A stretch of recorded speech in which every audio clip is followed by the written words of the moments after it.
Hi friends, ఈరోజు మనం రాముని ధనుస్సు ఆకారంలో నిర్మించిన ఆలయం కోసం తెలుసుకుందాం. మన దేశంలో రాముని ఆలయాలు చాలానే ఉన్నాయి. అయితే ఏ ఆలయానికి లేని ప్రత్యేకత ఈ ఆలయానికి ఉంది. కోదండరాముని బాణం రూపంలో నిర్మించిన ఆలయం ఇది. రామనారాయణం ఆలయం విజయనగరం రాష్ట్రంలో చాలా ప్రసిద్ధి చెందిన దేవాలయం. విజయనగరం రైల్వే స్టేషన్ నుండి కోరుకొండ వెళ్లే దారిలో 9 కిలోమీటర్ల దూరంలో 17 ఎకరాల విస్తీర్ణంలో ఈ కట్టడం రూపుదిద్దుకుంది. ఈ ఆలయం రాముని బాణం రూపంలో ఉండటం వల్ల దీనిని రామనారాయణం అని కూడా పిలుస్తారు.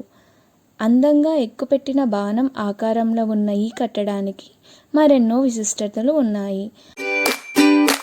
వాల్మీకి రామాయణంలోని భాగాలను 72 ఘట్టాలుగా విభజించి వాటికి సంబంధించిన బొమ్మలను చాలా అందంగా ఏర్పాటు చేశారు. ప్రతి విగ్రహం కూడా రామాయణాన్ని కళ్ళకు కట్టినట్లు చూపిస్తుంది. ఈ విగ్రహాలు అన్నీ రామాయణ సారాన్ని బోధిస్తుంది.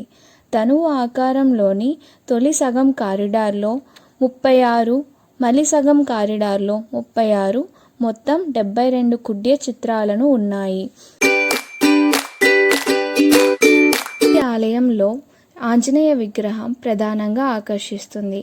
ఆలయం మధ్య భాగంలో ఈ 60 అడుగుల ఆంజనేయ విగ్రహం ఉంటుంది. రాత్రిపూట ఇక్కడ జరిగే లేజర్ షో పర్యాటకులను ప్రత్యేకంగా ఆకర్షిస్తుంది.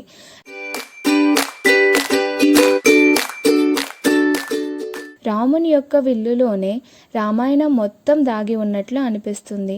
రాముని జననం నుంచి అతడు రావణుణ్ణి సంహరించి పట్టాభిషేకం అయ్యేంత వరకు రామాయణ కథను అద్భుతమైన దృశ్యాల రూపంలో వర్ణించడం ఇక్కడి విశేషం.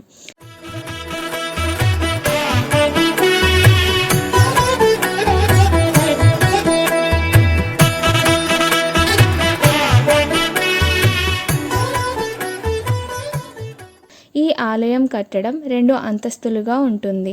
పై అంతస్తులో ఒక చివర విష్ణు ఆలయం, మరొక చివర సీతా లక్ష్మణ ఆంజనేయ సహిత శ్రీరామాలయం ఉన్నాయి. ఈ చివర విష్ణువు, ఆ చివర రామాలయం నిర్మించడంలో రహస్యం విష్ణువే రామునిగా అవతరించాడని. కింద మెట్టుకు ఇరువైపులా 16 అడుగుల ఎత్తు ఉన్న శ్రీ మహాలక్ష్మి, శ్రీ సరస్వతుల విగ్రహాలు శోభాయమానంగా ఉంటాయి. ఈ 2 విగ్రహాల వద్ద కూడా ఫౌంటైన్లు ఉన్నాయి. క్రింది అంతస్తులో నిత్య అన్నప్రసాదశాల, గ్రంథాలయం, వేద పాఠశాల, ధ్యాన మందిరం, కళ్యాణ మండపం, సుదర్శన చక్ర ఆకారంలో నిర్మించిన గోశాల ఉన్నాయి. సువిశాలమైన ఈ ఆలయ ప్రాంగణం అంతా ఆధ్యాత్మిక వనములతో, ఔషధ వృక్షాలతో కనువిందు చేస్తుంది.